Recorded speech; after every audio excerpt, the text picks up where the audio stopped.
ஜூலை மாதத்திற்கென்று கர்த்தர் கொடுத்த ஒரு வாக்குத்தத்த வசனத்தை நாம் வாசிக்க போறோம். வாசிக்கலாம். தானியேலின் புஸ்தகம் 6ஆம் அதிகாரம் 16ஆம் வசனம். தானியேலின் புஸ்தகம் 6ஆம் அதிகாரம் 16வது வசனம். அவர்கள் தானியேலை கொண்டு வந்து அவனை சிங்கங்களின் கெபியிலே போட்டார்கள். ராஜா தானியேலை நோக்கி, நீ இடைவிடாமல் ஆராதிக்கிற உன் தேவன் உன்னை தப்புவிப்பார் என்றார். இந்த ஜூலை மாதத்திற்கென்று கர்த்தர் கொடுத்திருக்கிற ஒரு வாக்குத்தத்த வசனம், நீ இடைவிடாமல் ஆராதிக்கிற உன் தேவன் உன்னை தப்புவிப்பார்.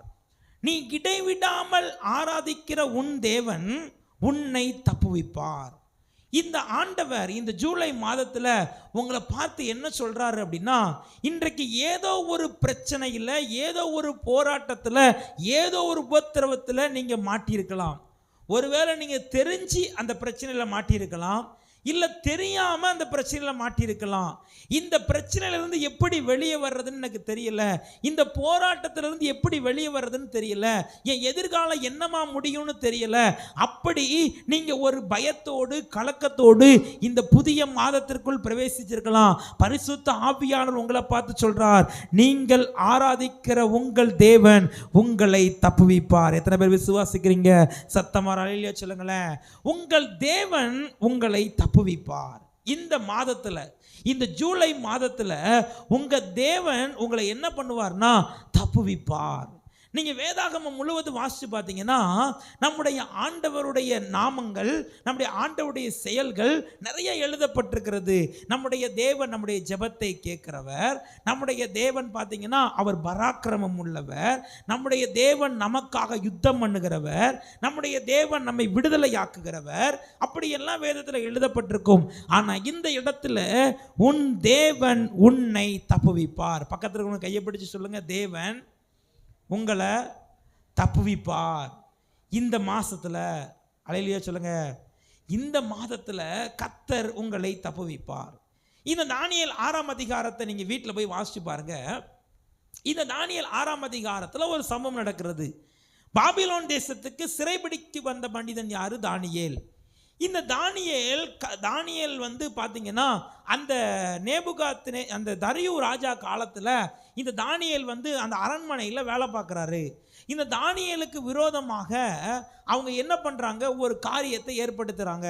தானியேலுக்கு பிடிக்காதவங்க, தானியேல் மேலே பொறாமப்பட்டவங்க, தானியேலை எப்படியாவது அழிச்சிடணும்னு தீர்மானம் பண்ணி அவங்க என்ன பண்ணுறாங்க, ஏதாவது ஒரு முகாந்திரம் நடந்துன்னு சொல்லி தந்திரமாக ஒரு ஆலோசனை பண்ணி ராஜாவுடைய கையினாலேயே தானியேலை கொல்வதற்கு ஒரு ஏற்பாடு பண்ணிட்டாங்க.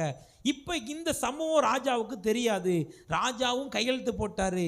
இப்போ பாருங்க, தானியேல் அங்கே என்ன நடந்ததுன்னா, 30 நாள் வரைக்கும் யாருமே ராஜாவை மட்டும்தான் வணங்கணும், வேற எந்த தேவனையும் என்ன செய்யக்கூடாது, வணங்கக்கூடாது. 30 நாள் வரைக்கும். ஆனால் தானியேல் என்ன செய்தார் அப்படின்னா, அவர் வழக்கம் போல ஜெபம் பண்ணி கொண்டே இருந்தார். இதனால தானியேலை சிங்கக்கெபியில கொண்டு போய் போடக்கூடிய ஒரு சூழல் வந்துட்டு. யோசிச்சு பாருங்களேன், ஏற்கனவே தானியேல் அந்நிய தேசத்துக்கு அடிமையாய் கொண்டு போகப்பட்டார். அங்கே ஒரு நல்ல பொசிஷனில் நல்ல ஒரு வேலையில் இருக்கிறார். இப்போ தானியேலோட வாழ்க்கையில் ஒரு மிகப்பெரிய ஒரு பிரச்சனை வருது. தானியேலை கொண்டு போய் சிங்கத்தோட கெபியில் போய் என்ன செய்ய போகிறாங்க, போட போகிறாங்க. தானியேலை சிங்கத்தோட கெபியில் போட்டால் அங்கே இருக்கிற எல்லா சிங்கமும் தானியேல் என்ன செஞ்சிடும், அதோட தானியேலோட வாழ்க்கை முடிந்தது, அதோட தானியேலோட வாழ்க்கை அழிந்தது என்று சொல்லி தானியேலுக்கு விரோதமாக எழும்பின பொல்லாத மனிதர்கள், பொல்லாத சத்துருக்கள் திட்டம் பண்ணினார்கள். இன்னைக்கு உங்க வாழ்க்கையில, நீங்க வசிக்கிற இடத்துல, நீங்க வேலை பார்க்குற இடத்துல, உங்க குடும்பத்துல, உங்க வீட்டுக்குள்ள நீங்க எப்ப தாவீது சொன்ன மாதிரி அவன் எப்ப சாவான், அவன் பேர் எப்ப அழியும்னு சொல்லி உங்களுக்கு விரோதமா பொல்லாத மனிதர்கள் எழும்பி இருக்கலாம். அவர்கள் உங்களை அழித்து விடுவதற்கு எப்படிப்பட்ட காரியத்தினாலும் செய்யலாம். ஆனா ஆண்டவர் சொல்றார், நீ இடைவிடாமல் ஆராதிக்கிற உன் தேவன் உன்னை தப்புவிக்க வல்லவராயிருக்கிறார். சத்தமா அல்லேலூயா சொல்லுங்க. உங்களுக்கு விரோதமாக எத்தனை மனிதர்கள் எப்படிப்பட்ட காரியத்தை செய்தாலும் ஆண்டவர் அந்த பொல்லாதவருடைய கையிலிருந்து உங்களை என்ன செய்வார், தப்புவிப்பார். எனக்கு தெரிந்த ஒரு சகோதரர், அவர் வந்து பார்த்தீங்கன்னா வெளியூரில் ஒரு கடை வைத்து வியாபாரம் செய்து கொண்டிருக்கிறார். அவர் கடை வைத்து வியாபாரம் செய்து கொண்டிருக்கிற அந்த பகுதியில், அந்த ஏரியாவில் ஒரு ரவுடி இருந்தார். அந்த ரவுடி என்ன செய்வார் அப்படின்னா, அவர் கடையில் வந்து டெய்லி அவர்கிட்ட மாமூல் வாங்குவார். அவர் கடையில் வந்து பார்த்தீங்கன்னா, இவர் ஏற்கனவே அந்த சின்ன கடையை வச்சு வியாபாரம் பண்ணி ரொம்ப கஷ்டப்படுறாரு. ஆனால் பார்த்தீங்கன்னா, அவர் டெய்லி வந்து மாமூல் வாங்குவார். சில நேரம் அவர் கையில் பணம் இல்லைன்னா வீட்டில் வச்சிருக்கிற வீட்டுக்கு கொண்டு போக வச்சிருக்கிற கொஞ்சம் பணத்தை கூட அவர்கிட்ட என்ன செஞ்சிருவாரு, பிடுங்கிடுவார். அந்த ரவுடியை பார்த்து அந்த பகுதியில் இருக்கிற எல்லாரும் பயப்படுவாங்க. இவரால் ஒன்றுமே பண்ண முடியலை. இவர் ரொம்ப நாள் அந்த பிரச்சனையோடு அந்த போராட்டத்தோடு இருந்தார். ஒரு நாள் தன்னுடைய மனைவிட்ட வந்து சொன்னார், இந்த மாதிரி நம்ம கடையில் வந்து நம்ம கடை பகுதியில் ஒரு ரவுடி ஒருத்தர் இருக்கிறாரு. அவர் டெய்லி வந்து மாமூல் வாங்குறாரு. நமக்கு வரக்கூடிய வருமானத்தெல்லாம் அவர் பிடுங்கிட்டு போயிடுறாரு. எனக்கு என்ன பண்ணன்னு தெரியலன்னு சொன்ன உடனே அவங்க மனைவி சொன்னாங்களாம், ஐயா, நான் வேணா கடைக்கு வரேன். நான் கடைக்கு வந்தேன்னா அவர் ஒருவேளை பெண்கள் இருக்கிறாங்க போகக்கூடாதுன்னு சொல்லிட்டு வராமல் இருக்க மாட்டார். நான் வேணா கடைக்கு வரேன்னு சொல்லி அவங்க மனைவி சொன்னாங்களாம். உடனே அவர் சொன்னார், இல்லைம்மா நீ வர வேண்டாம், நானே அதை பார்த்துக்கொள்கிறேன், நம்ம வேணா ஜோம் பண்ணுவோம் அப்படின்னு சொல்லிட்டு 2 பேரும், ஆண்டவரே அப்பா நாங்கள் கஷ்டப்பட்டு வேலை பார்க்குறோம், கஷ்டப்பட்டு சம்பாதிக்கிறோம், ஆனால் எங்களுடைய வருமானத்தை தினமுடி வலுக்கட்டாயமாக வந்து ஒரு மனுஷன் பிடிங்கிட்டு போயிடுறாரு, வலுக்கட்டாயமாக அப்படி பண்ணுறாரு ஆண்டவர்னு சொல்லி அவன் இந்த பொல்லாதவருடைய கைக்கு எங்களை தப்புவீங்க ஆண்டவர்னு சொல்லி ஜெபம் பண்ணாங்களாம். ஜெபம் பண்ணி முடிச்சுட்டு அவர் கடைக்கு போயிட்டார். அன்றைக்கு அந்த ரவுடி அவங்க கடைக்கு வரல. இவருக்கு என்ன நடந்ததுன்னு தெரியல. மறுநாள் காலையில் அவர் நியூஸ் பேப்பரை பார்த்தா அந்த ரவுடியை போலீஸ்காரங்க வந்து சுட்டு கொலை செய்துட்டாங்க. அதோட அந்த ரவுடி அந்த கடைக்கு வரவே இல்லை. பல வருஷமா பல மாசமா இவங்க ஆசீர்வாதத்தை பிடுங்கி கொண்டிருந்த இவங்க ஆசீர்வாதத்தை அவர் என்கிட்ட சொன்னார், தம்பி என்னுடைய ஆசீர்வாதத்தை எனக்கு வரக்கூடிய வருமானத்தெல்லாம் நிறைய டைம் அந்த பொல்லாத மனுஷத்தை நான் இழந்திருக்கிறேன். அந்த பொல்லாத மனிதன் வலுக்கட்டாயமாக பிடுங்கிட்டு போயிடுவான். ஆனால் கர்த்தர் என்னை அந்த பொல்லாதவனுடைய கைக்கு விலக்கி தப்புவித்தார்னு சொன்னார். அல்லேலூயா சொல்லுங்களேன். இந்த மாதத்தில் ஒருவேளை கடந்த 6 மாதமாக உங்கள் வருமானத்தை உங்களுடைய ஆசீர்வாதத்தை ஏதோ ஒரு பொல்லாத மனிதர்கள், ஏதோ ஒரு பொல்லாத காரியம் அதை திருடி கொண்டிருக்கலாம், அதை அபகரித்து கொண்டிருக்கலாம். கர்த்தர் சொல்லுகிறார், அவர்களுடைய கைக்கு நான் உன்னை தப்புவிப்பேன்னு சொல்லுகிறார். எத்தனை பேர் விசுவாசிக்கிறீங்க? சத்தமா அல்லேலூயா சொல்லுங்க. அல்லேலூயா. தானியேலுடைய வாழ்க்கையை கவனிச்சு பாருங்க. தானியேல் இதை யார் சொல்றா அப்படின்னா, தானியேலை சிங்கக்கவியில கொண்டு போய் போட போகும் பொழுது ராஜா எப்படியாவது தானியேலை காப்பாற்றணும் அப்படின்னு முயற்சி பண்றாரு. பாருங்க, இன்னைக்கு சில நேரம் நம்ம மேல ரொம்ப பிரியமா இருக்கிறவங்க, நம்மளை ரொம்ப நேசிக்கிறவங்க, நம்ம ஒரு பிரச்சனை இருக்குது தெரிஞ்சா எப்படியாவது அந்த பிரச்சனையிலிருந்து நம்மளை காப்பாற்றுறதுக்கு முயற்சி பண்ணுவாங்க, அப்படிதானே? அதே மாதிரி தானியேலை எப்படியாவது அந்த பிரச்சனையிலிருந்து காப்பாற்ற ராஜா முயற்சி பண்றாரு. ஆனா ராஜாவால முடியல.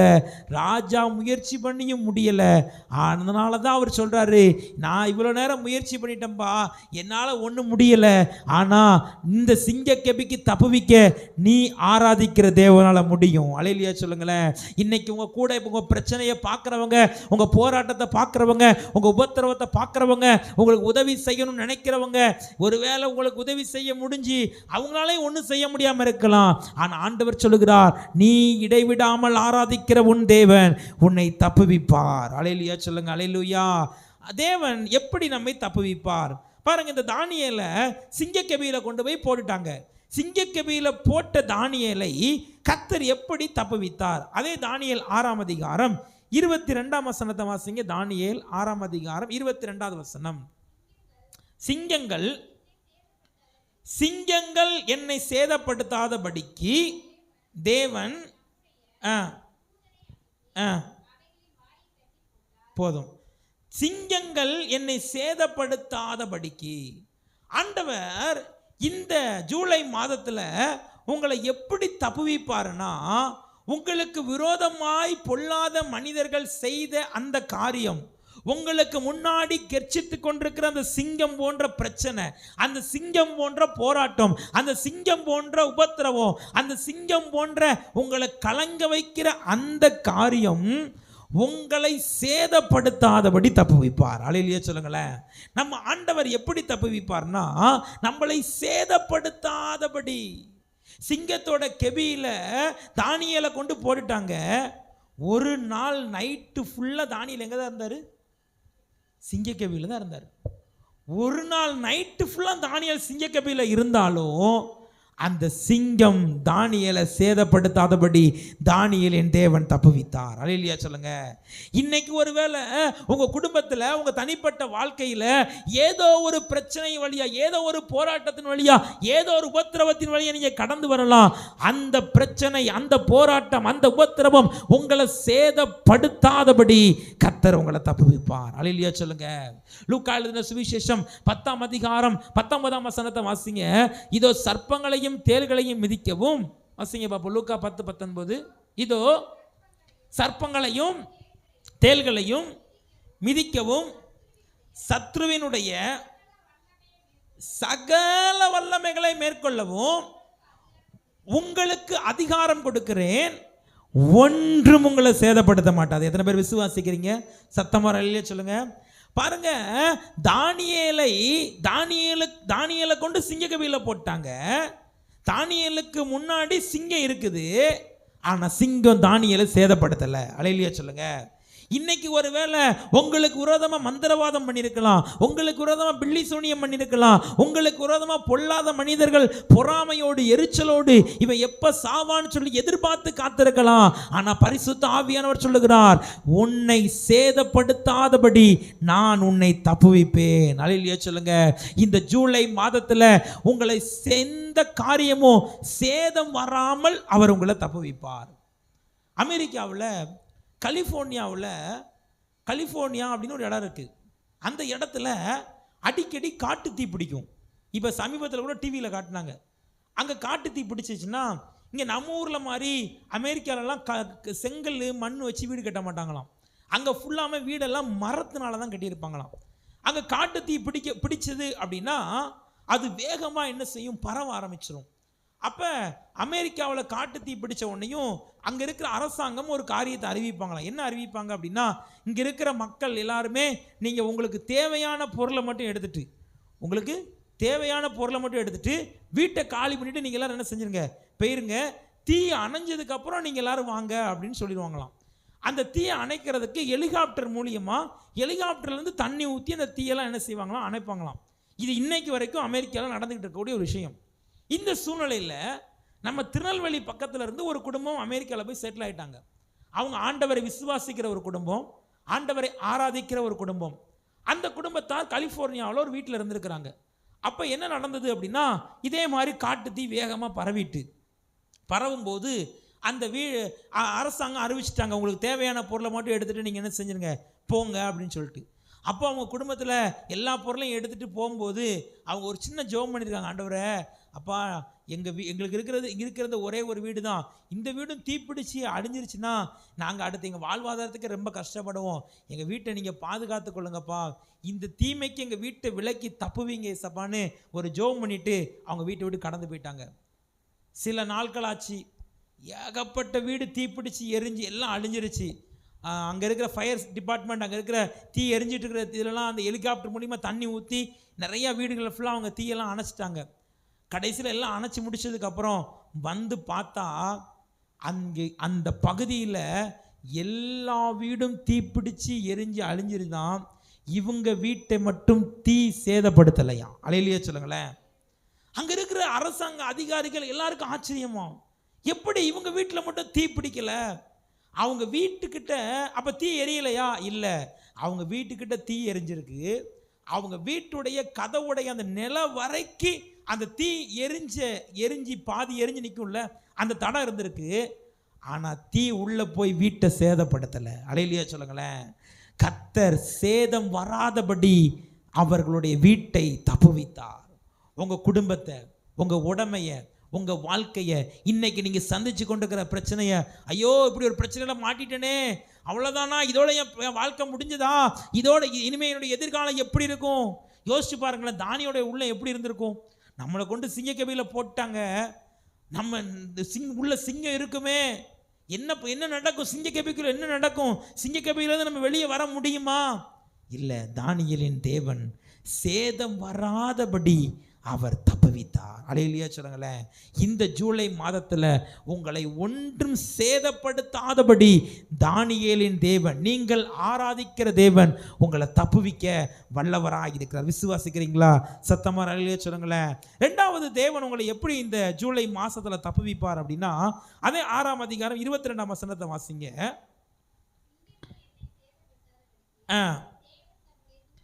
தேவன் தம்முடைய தூதனை அனுப்பி அவைகளின் வாயை கட்டி போட்டார். அல்லேலூயா சொல்லுங்களேன். தேவன் தம்முடைய தூதனை அனுப்பி அவைகளுடைய வாயை கட்டி போட்டார். அப்படின்னா இந்த ஜூலை மாதத்துல அந்த சிங்கக்கவிக்குள்ள கெச்சித்து கொண்டிருக்கிற சிங்கம், சிங்கக்கவிக்குள்ள கெச்சித்து கொண்டிருக்கக்கூடிய சிங்கம், சேதத்தை உண்டாக்கக்கூடிய சிங்கம், கர்த்தர் என்ன செய்தார்? தூதன். நீங்க பழைய ஏற்பாட்டு காலத்தில் பழைய ஏற்பாட்டு புஸ்தகத்தை வாசிச்சு பார்த்தீங்கன்னா அதுல எங்கெல்லாம் தூதன் போட்டிருக்கோ அதெல்லாம் யாரை குறிக்கிறதுனா இயேசு கிறிஸ்துவை குறிக்கிறது. பாருங்க, தேவன் தூதனை அனுப்பி சிங்கங்களின் வாயை கட்டி போட்டார். அப்படின்னா என்ன அர்த்தம்? இந்த ஜூலை மாதத்துல நீங்கள் சந்தித்து கொண்டிருக்கிற எல்லா பிரச்சனைகளுடைய வீரியத்தை, நீங்கள் சந்தித்து கொண்டிருக்கக்கூடிய எல்லா பிரச்சனையுடைய அந்த ஆக்ரோஷத்தை கர்த்தர் அமர்த்தி போட போகிறார். சத்தமா அல்லேலூயா சொல்லுங்களேன். அது கெச்சிக்கிற சிங்கம் தான், அது அழிக்கிற சிங்கம் தான். உங்களுக்காக கர்த்தர் ஒரு தூதனை இந்த ஜூலை மாசத்துல அனுப்புவார். விசுவாசிக்கிறவங்க சத்தமா அல்லேலூயா சொல்லுங்க. நீங்க 91ஆம் சங்கீதம் 11ஆம் வசனத்தை வாசிங்க. உன் வழிகள் எல்லாம் உன்னை காக்கும்படி உனக்காக, வாசிங்க பார்ப்போம். உன் வழிகள் எல்லாம் உன்னை காக்கும்படி உனக்காக தம்முடைய தூதர்களுக்கு கட்டளையிடுவார். 15ஆம் வசனத்தை வாசிங்க. அவன் என்னை நோக்கி கூப்பிடுவான், நான் அவனுக்கு மறு உத்தரவு அருளச் செய்வேன். ஆபத்திலே நானே அவனோடு கூட இருந்து அவனை தப்புவித்து அவனை கனப்படுத்துவேன். சத்தமா அல்லேலூயா சொல்லுங்க. இந்த ஜூலை மாதத்துல கர்த்தர் உங்களோடு கூட இருந்து உங்களை அந்த ஆபத்திற்கு, அந்த பொல்லாத பிசாசின் கிரியைகளுக்கு உங்களை தப்புவித்து உங்களை கனப்படுத்த போகிறார். அல்லேலூயா சொல்லுவோமா? தானியேலை பாருங்க, சிங்கக்கவியில கொண்டு போட்ட பொழுது கர்த்தர் தூதனை அனுப்பினார். இந்த ஜூலை மாதம் நீங்க சந்திக்கிற எல்லா பிரச்சனைகளையும், எல்லா போராட்டத்திலையும் நீங்க அங்க போவதற்கு முன்னாடியே, உங்களுக்கு முன்னாடியே அதை அமர்த்துவதற்கு, அந்த பிரச்சனையை சரி செய்வதற்கு கர்த்தர் ஒரு தூதனை அனுப்ப போறார். விசுவாசிக்கிறவங்க சத்தமா அல்லேலூயா சொல்லுங்க. தானியேல் சிங்கக்கவிக்குள்ள போறதுக்கு முன்னாடியே கர்த்தர் தூதனை அனுப்பி அதோட வாய்கள் எல்லாம் என்ன செய்தார்? கட்டி போட்டார். இந்த ஜூலை மாதத்துல தேவன் முதலாவது உங்களை சேதம் வராதபடிக்கு உங்களை என்ன செய்வார்?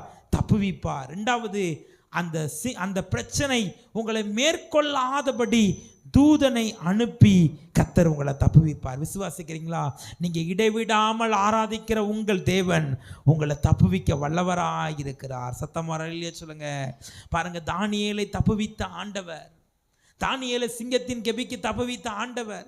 இன்னைக்கு நீங்க சந்தித்து கொண்டிருக்கிற பிரச்சனை, அது மிகப்பெரிய வியாதியா இருக்கலாம், இல்ல கடனா இருக்கலாம், இல்ல உங்க எதிர்காலத்தை குறித்த நம்பிக்கையற்ற சூழ்நிலையா இருக்கலாம். ஆண்டவர் சொல்றார், இல்ல நான் உன்னை அதுல இருந்து தப்புவிப்பேன். நீ அந்த பிரச்சனையிலிருந்து, அந்த போராட்டத்திலிருந்து உன்னை தப்புவிப்பேன். எப்படி ராஜா சொன்னாரோ, நீ இடைவிடாமல் ஆராதிக்கிற உன் தேவன் உன்னை தப்புவிக்க வல்லவராயிருப்பார்னு ராஜா சொன்ன மாதிரியே அங்க பாருங்க, அந்த அதே அதிகாரம்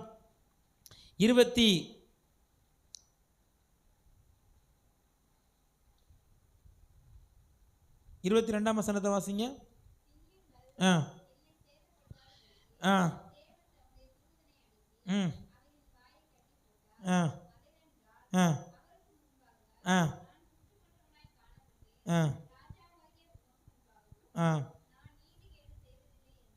பாருங்க, தானியேலை சிங்கத்தின் வாய்க்கு தப்புவிப்பார் அப்படின்னு சொல்லி அந்த ராஜா விசுவாசத்தோடு சொல்லுறார். தானியேலை விட அந்த ராஜாக்குள்ள ஒரு மிகப்பெரிய விசுவாசம் இருந்தது. அல்லேலூயா சொல்லுங்களேன். தானியேலை கர்த்தர் சிங்கக்கவிக்கு தப்புவிச்சதுக்கு மிக முக்கியமான ஒரு காரணம் என்னன்னா, தானியேலுக்குள்ள விசுவாசம் இருந்துச்சு, ஆனா அதை விட யாருக்குள்ள விசுவாசம் அதிகமா இருந்துச்சுன்னா அந்த தரியு ராஜாக்குள்ள இருந்துச்சு. அந்த தரியு ராஜா தான் சொல்றாரு. அந்த தரியு ராஜா, நீங்க அந்த அதுக்கு முந்தின வசனத்தை வாசிங்க பாப்போம். 14ஆம் வசனத்தை வாசிங்க. ராஜா 14. ராஜா இந்த வார்த்தைகளை கேள்விப்பட்ட பொழுது தன்னில் மிகவும் சஞ்சலப்பட்டு தானியேலை காப்பாற்றும்படிக்கு அவன் பேரில் தன் மனதை வைத்து அவனை தப்புவிப்பதற்கு சூரியன் அஸ்தமிக்கு மட்டும் பிரயாசப்பட்டு கொண்டிருந்தான். ராஜா அவர் தான் கையெழுத்து போட்டார். 30 நாள் வரைக்கும் என்ன ராஜாவை தவிர வேற யாரையும் வணங்கக்கூடாதுன்னு சொல்லி ராஜா தான் கையெழுத்து போட்டார். ஆனால் எப்படியாவது தானியேலை காப்பாற்றணுமே, எப்படியாவது தானியேலை காப்பாற்றணும்னு பார்க்குறாரு. சாயங்காலம் வரைக்கும் ராஜா ட்ரை பண்ணியும் ஒன்றுமே என்ன செய்யலை, நடக்கலை. சில நேரம் நம்ம நினைக்கலாம், நம்மளை இந்த ஒருவேளை தானியேலுக்குள்ளே கூட ஒரு எண்ணம் ஓடி இருக்கலாம். தானியேல் அப்படி நினச்சாரான்னு தெரில. ஒருவேளை கூட ராஜா நினச்சா அதிலிருந்து நம்மளை தூக்கி விடலாம். முடியாது. இல்லை, நம்மளை விட பணபலம் படைத்தவர்கள், நம்மளை விட அதிக அறிவாளிகள், நம்மளை விட அதிக செல்வந்தர்கள் நினச்சா கூட அந்த பிரச்சனையிலேருந்து நம்மளை தப்புவிக்க முடியாது. ஆனால் நாம் ஆராதிக்கிற தேவன் நம்மளை தப்புவிப்பார். சத்தமாக ஒரு அல்லேலூயா சொல்லுங்களேன். நாம் ஆராதிக்கிற தேவன் நம்மளை தப்புவிக்க அவர் வல்லவராய் இருக்கிறார். அவர் ஆராதிக்கிற பிள்ளைகளை அவர் நிச்சயமாய் தப்புவிப்பார். இந்த ஜூலை மாதத்தில் கர்த்தர், நீ இடைவிடாமல் ஆராதிக்கிற உன் தேவன் உன்னை தப்புவிக்க அவர் வல்லவராயிருக்கிறார். பாருங்க, அந்த ராஜாக்குள்ள இருந்த விசுவாசம். அவர் ட்ரை பண்ணி பார்த்து ஒண்ணுமே நடக்கலையா, அப்பதான் அவர் சொல்றாரு. 16வது வசனத்தை வாசிங்க. அப்பொழுது ராஜா கட்டளையிட அவர்கள் தானியேலை கொண்டு வந்து அவனை சிங்கங்களின் கெபியில போட்டார்கள். ராஜா தானியேலை நோக்கி, நீ இடைவிடாமல் ஆராதிக்கிற தேவன் உன்னை தப்புவிப்பார் என்றார். இப்ப ராஜாவால முடியல, ஒண்ணுமே எல்லாமே முடிஞ்சு போச்சு, அவ்வளவுதான். ராஜா காப்பாற்ற நினைக்கிறாரு, ராஜாவால முடியல. கடைசியில் ராஜா சொல்றாரு, என்னால முடியல, ஆனா உன் தேவன் வல்லமை உள்ளவர், உன் தேவன் ஜீவன் உள்ளவர், உன் தேவன் ஜீவன் உள்ள தேவன், அவரால் உன் இதில் தப்புவிக்க முடியும். இன்னைக்கு ஒருவேளை நீங்க எடுத்த பிரயாசம், நீங்க எடுத்த முயற்சி, நீங்க எடுத்த எல்லா காரியமும் தோற்று போயிருக்கலாம். ஆனா உங்களை தப்புவிக்க உங்களை நீங்கள் ஆராதிக்கிற தேவன் உண்மை உள்ளவர். எத்தனை பேர் விசுவாசிக்கிறீங்க? நீங்க ஆராதிக்கிற தேவன் ஜீவன் உள்ளவர். பாருங்க, அவர் என்ன பண்றாரு. ராஜா ராத்திரிலாம் அவருக்கு தூக்கமே வரல, ராத்திரியெல்லாம் தூக்கமே வரல ராஜாக்கு. தானியேலை சிங்கக்கபியில கொண்டு போட்டமேன்னு மறுநாள் காலையில தனி ஆளா வேகமா ஓடுறாரு. வாசிங்க பாப்போம், 19ஆம் வசனத்தை வாசிங்க. காலமே கிழக்கு வெளுக்கும் போது ராஜா எழுந்திருந்து சிங்கங்களின் கெபிக்கு தீவிரமாய் போனார். பாருங்க, அவருக்கு உள்ள ஒரு தானியேலை போட்டோம், அவங்க தேவன் அவனை தப்புவிச்சாரா, தப்புவிப்பாரு, எப்படியும் தப்புவிப்பாரு. அவர் தீவிரமா போறாரு. ராஜா கெபியின் கிட்டே வந்து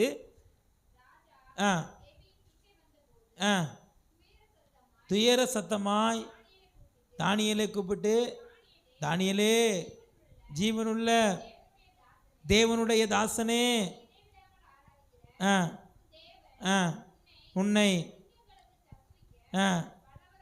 வல்லவராய். பாருங்க, அவர் எப்படி கூப்பிட்றான்னு, துயர சத்தமா. அவர் மனசுல, ஐயோ தானியேல் இருக்கிறாரா இல்லையானே தெரியலையே, துயர சத்தமா, என்ன நடந்திருக்குன்னு தெரியலையேன்னு சொல்லி அவர் துயர சத்தமா கூப்பிடுறாரு. உள்ள இருந்து தானியேல் சொல்றார், நான் ஆராதிக்கிற தேவன் என்னை தப்புவித்தார். அல்லேலூயா சொல்லுங்களேன். ஒருவேளை இதே பிரச்சனையை, இதே போராட்டத்தை, இதே உபத்திரவத்தின் வழியா கடந்து போன நிறைய பேர் அந்த பிரச்சனையோட அவங்க வாழ்க்கையை முடிச்சிருக்கலாம். ஆனா பரிசுத்த ஆவியானவர் இந்த 7வது மாதம் உங்களை பார்த்து சொல்றார், நீ ஆராதிக்கிற உன் தேவன் உன்னை தப்புவிக்க வல்லமை உள்ளவர். அல்லேலூயா சொல்லுவோமா? அவர் எதுல இருந்து தப்புவிப்பார்? 2 காரியம் சொன்னேன். முதல்ல அவர் எப்படி தப்புவிப்பார்? சேதம் வராமல் நம்ம என்ன செய்வார்? தப்புவிப்பார். 2வது, அவர் தூதர்களை அனுப்பி அந்த பிரச்சனையை அவர் என்ன செய்வார்? அமுக்கி போடுவார். நீங்க ஆராதிக்கிற தேவன் உங்களை தப்புவிப்பார். நம்ம எல்லாம் ஜெபம் பண்ணபடி எழுந்து நிற்போமா? இடைவிடாமல் ஆராதிப்போம், நம் வாழ்வில் என்றும் ஜெயமே. எல்லாரும் சொல்லுவோமா? இடைவிடாமல் ஆராதிப்போம், நம் வாழ்வில் என்றும் ஜெயமே. நாம் ஆராதிக்கும் தேவன் நல்லவர், விடுவிக்க வல்லவர். விசுவாசத்தோடு சொல்லுங்க பாப்போம். நாம் ஆராதிக்கும் தமக்காக தூதனை அனுப்புகிறவர். நாம் ஆராதிக்கும் தேவன் நல்லவர், விடுவிக்க வல்லவரே. நல்ல ரெண்டு கரங்களை தட்டி ஆண்டவரை மகிமைப்படுத்துவோமா? இந்த 7வது மாதத்துல நீங்கள் ஆராதிக்கிற உங்கள் தேவனை உங்களை தப்புவிப்பா, உங்கள் தேவனை உங்களை தப்புவிப்பா. சேதம் வராதபடி தப்புவிப்பா, சிங்கங்கள் சேதப்படுத்தாதபடி தப்புவிப்பா. ஒருவேளை உங்க வாழ்க்கையில கர்ச்சிக்கிற சிங்கம் போன்ற பிரச்சனை, கர்ச்சிக்கிற சிங்கம் போன்ற போராட்டம், எப்படி என்னை யார் இதுல இருந்து தூக்கி விடுவா? இந்த சிங்க கபியில இருந்து என்னை யார் வெளியே கொண்டு வருவா? இந்த சிங்க கபியில இருந்து என்னை யார் காப்பாற்றுவா? இல்ல, நீ ஆராதிக்கிற உன் தேவன் உன்னை தப்புவிக்கும்படி வேதம் சொல்லுகிறது. ஒன்றும் உங்களை சேதப்படுத்த மாட்டாது, ஒன்றும் உங்களை சேதப்படுத்த மாட்டாது. விசுவாசிங்க, விசுவாசிங்க, அந்த வார்த்தையை விசுவாசிங்க. தகப்பனே, யார் யார் விசுவாசத்தோடு ஜெபிக்கிறாங்களோ இந்த பிள்ளைகளோட வாழ்க்கையில சேதம் வராதபடி நீ தப்புவிக்க வல்லமை உள்ளவர் ஆண்டவரே. நீ தூதனை அனுப்பி இவர்கள் போவதற்கு முன்னாடியே ஆபத்துல நானே அவனோடு கூட இருந்து அவனை தப்புவித்து அவனை கனப்படுத்துவேன் என்று சொன்னீங்களே. இந்த ஜூலை மாதத்துல உடைய பிள்ளைகளை தப்புவித்து நீர் கனப்படுத்துங்க ஆண்டவரே. நீர் அப்படி செய்வதற்கு நமக்கு நன்றி செலுத்துகிறோம் அப்பா. நாங்கள் ஆராதிக்கிற தேவன் எங்களை தப்புவிக்க வல்லமை உள்ளவர். இந்த புதிய மாதத்தில் இந்த பிள்ளைகளுக்கு நீர் தப்புவிக்க உதவி செய்வீராக, தப்புவிப்பதற்கு ஒரு வழியை உண்டு பண்ணுவீராக, உம்முடைய பிள்ளைகளுக்கு தூதனை அனுப்புவீராக. இது அப்படி செய்வதற்கு நமக்கு நன்றி செலுத்துகிறோம்.